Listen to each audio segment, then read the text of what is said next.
bloody Torn Seas, I tell you what, it is so nice to be here, and I can do all my Australian material. It's fabulous. I'm going to be very careful removing this from the stand because I did myself a grave injury a couple of weeks ago. I smashed the mic into my mouth. It wasn't so much an opening gag as a gag for my opening. Loved it. There was blood. I like a bit of blood, as we heard this evening. Labour, thank you. So some of you are going to be having a little bit of a groundhoggy. Why is she familiar? I haven't been on television or anything, but my day job is as a voiceover. Thank you for calling Taxis Combined. You're speaking to our voice recognition.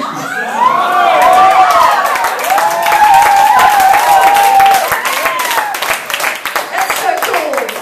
Normally I get to see your face going, oh no, you're fucking not, you're not. I am. Please say yes, check or no. I've been doing it for about 10 years.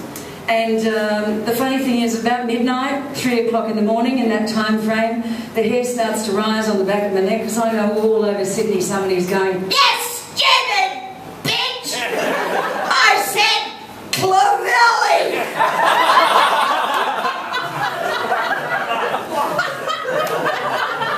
And I understand that.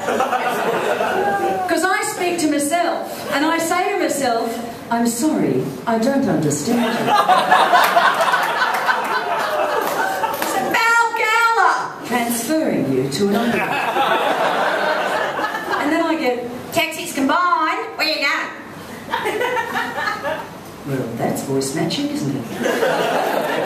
I was in a taxi last year, and the driver was sweet, and I'm just about to be highly racially insensitive, so fuck off. Anyway. So he goes, you've got a very nice voice. What are you doing for a living? And I said, I'm a voice artist. And in fact, I am the voice of your company. And his head spun round so fast his turban came off. You are the one who is never understanding me when I am saying, get a win. I'm sorry? Oh, that's what I'm talking about.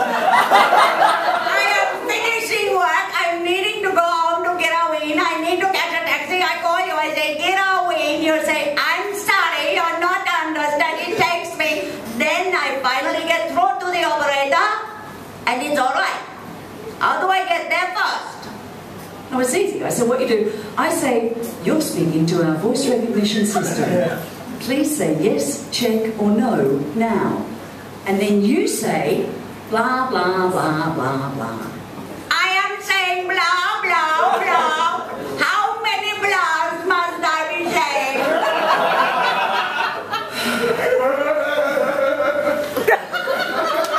Man, I love your love. Thank you for the gift. So, late night television, it's about to blow your minds a little bit. Hey you. Yes you. What are you doing now? Why not join adult matchmakers?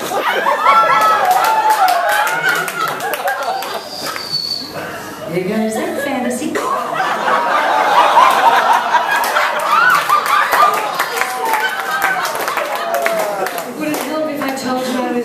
Bubble bath sipping champagne when I recorded that. I wasn't. It's a good living actually. I love doing voiceovers. I'm in some cars, I'm a GPS voice. You know, turn left 300 metres. At the roundabout, stop listening to your husband, he doesn't know where he's going. But I'm in Range Rover. I can never remember. Range Rover, Nissan, some Mitsubishi, Volvo, and Jag. It's kind of rubbish. But it does mean that internationally I'm the only person who can tell people in Volvos where to go.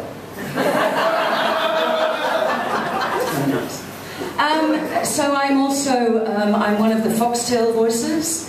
I do the Delhi Games and the Winter Olympics and all of that big stuff. And I also do the Helpman Awards, which now I'll do a bit of it. Does anyone know here what the Helpman Awards are? Yeah. Oh, thank God for that. I do this for audience. Now, what's that? It's like the Academy Awards for live performance in Australia.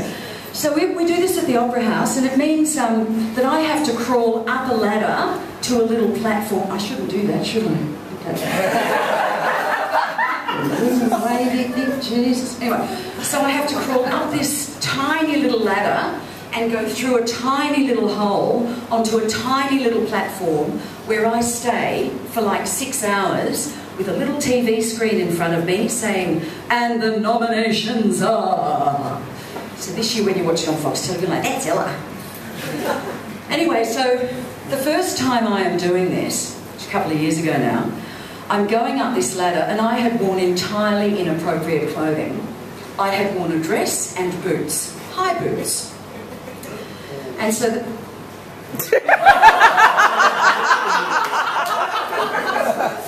I was saying you totally understood that from a dress perspective, didn't you? So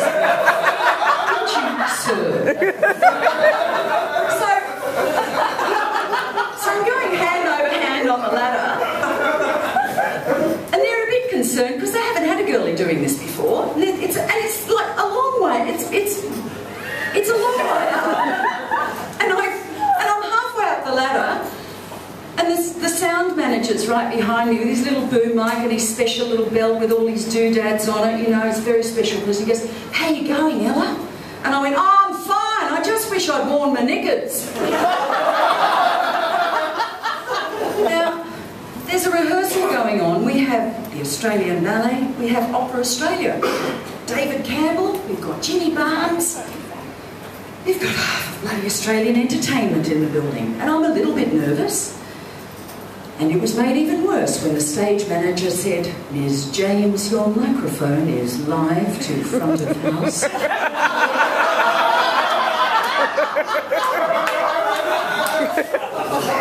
So I get into Foxtel the next day and I Facebook this, because you Facebook everything, you know.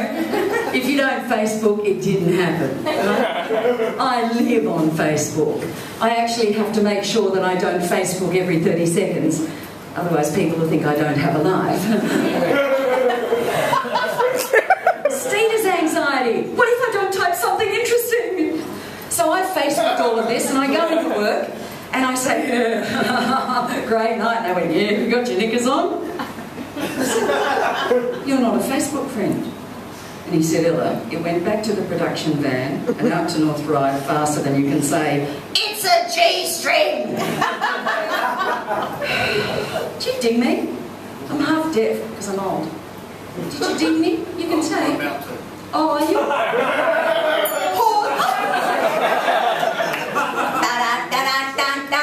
Oh dear. Next time I come here, I'm going to tell you about my recent experiences with RSVP. Has anybody here done RSVP, or am I the only lonely, sad old? Yeah. Woo!